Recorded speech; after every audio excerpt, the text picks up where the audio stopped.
চলো আজ বানিয়ে ফেলা যাক বেকারি স্টাইল প্রসাদ, তাও আবার জলের ভাপে। প্রথমে একটা পাত্রে পরিমাণ মতো ময়দা নিয়েছি, তাতে ড্রাই ইস্ট ও চিনি দিয়ে ভালো করে মিশিয়ে নেব। তারপর উষ্ণ গরম জল দিয়ে মেখে একটা ডো তৈরি করে রাখবো। তার উপর দিয়ে সামান্য একটু সাদা তেল মাখিয়ে কোনো গরম জায়গায় ঢাকনা চাপা দিয়ে 5 থেকে 6 ঘন্টার জন্য রেখে দেব। 5 থেকে 6 ঘন্টা পর ঢাকনা খুলে নেব।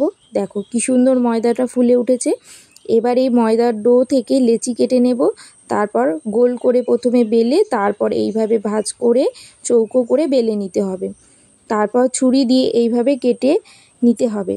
এবার তার মধ্যে চকলেট ও আম স্লাইস দিয়ে স্টাফ করে ভালো করে রোল করে নেব। এবার একটা স্টিমারে আগের দিয়ে জল ফুটছে এবং স্টিমারের বাটিটার মধ্যে আমি আগের দিয়ে অয়েল ব্রাশ করে রেখেছিলাম, তার মধ্যে প্রসাদগুলো দিয়ে ঢাকনা চাপা দিয়ে 10 মিনিটের জন্য ভাপিয়ে নিলেই তৈরি হয়ে যাবে আমাদের স্টাফড ম্যাঙ্গো চকলেট প্রসাদ।